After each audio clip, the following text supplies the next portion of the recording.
एक बार की बात है, भिक्षु नाम का एक बुद्धिमान बूढ़ा बौद्ध भिक्षु था। एक दिन भिक्षु एक छोटे से गांव में पहुंचा जहां उसकी मुलाकात राज नाम के एक युवक से हुई। राज एक मेहनती किसान था जो गुजारा करने के लिए संघर्ष करता था। अपने अथक प्रयासों के बावजूद वह अपने परिवार का भरण पोषण करने के लिए पर्याप्त धन नहीं कमा पा रहा था। राज जीवन से निराश था। उसने भिक्षु से पूछा कि क्या उसके पास उसके लिए कोई सलाह है। भिक्षु मुस्कुराया और बोला, मेरे प्रिय राज, मेरे पास तुम्हें सिखाने के लिए एक मूल्यवान पाठ है। यह एक ऐसा पाठ है जो युगों से चला आ रहा है और आज भी उतना ही प्रासंगिक है जितना कि प्राचीन काल में था।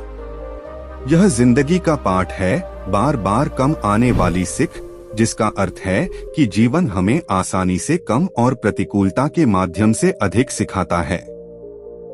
राज ने भिक्षु को आगे समझाने के लिए कहा। भिक्षु ने उत्तर दिया, जीवन चुनौतियों और कठिनाइयों से भरा है। निराश होना और विपरीत परिस्थितियों का सामना करना छोड़ देना आसान है, लेकिन इस कठिन समय के दौरान हम सबसे मूल्यवान सबक सीखते हैं। यही वह समय है जब हम गहरी खुदाई करने और हमारी आंतरिक शक्ति और लचीलापन में टैप करने के लिए मजबूर होना पड़ा। भिक्षु ने आगे कहा, मैं तुम्हें एक बुद्धिमान बूढ़े आदमी की कहानी सुनाता हूँ जो तुम्हारे जैसे ही एक गांव में रहता था। इस आदमी के पास एक सुंदर घोड़ा था जिससे सभी गांव वाले ईर्ष्या करते थे। एक दिन घोड़ा भाग गया और गांव वाले वह बूढ़े को सांत्वना देने आया और बोला, क्या दुर्भाग्य है, तुम्हारा घोड़ा भाग गया और अब तुम्हारे पास कुछ भी नहीं है। बूढ़े ने उत्तर दिया, शायद यह सौभाग्य है, शायद यह दुर्भाग्य है, कौन जानता है। कुछ दिनों बाद घोड़ा वापस आ गया और उसके साथ जंगली घोड़ों का एक समूह आया। गांव वाले चकित थे और बूढ़े को बधाई देने आए और कहने लगे, क्या सौभाग्य है, अब तुम्हारे पास बहुत से घोड़े हैं और तुम उन्हें अच्छी कीमत पर बेच सकते हो। बूढ़े ने उत्तर दिया, शायद यह सौभाग्य है, शायद यह दुर्भाग्य है, कौन जानता है। कुछ हफ्ते बाद बूढ़े आदमी का बेटा जंगली घोड़ों में से एक की सवारी कर रहा था जब उसे फेंक दिया गया और उसका पैर टूट गया।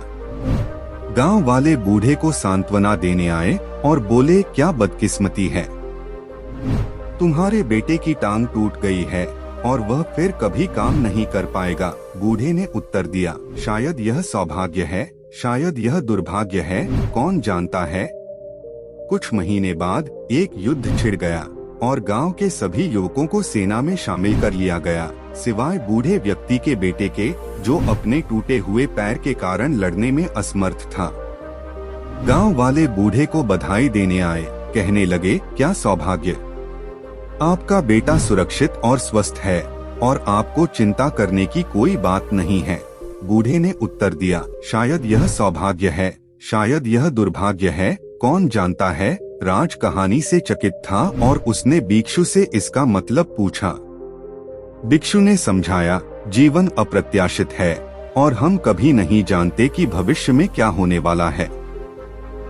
जिसे हम सौभाग्य के रूप में देखते हैं वह दुर्भाग्य में बदल सकता है और इसके विपरीत। यह बाहरी घटनाएं नहीं हैं जो हमारी खुशी और सफलता निर्धारित करती हैं, बल्कि हमारा उनके लिए आंतरिक प्रतिक्रिया।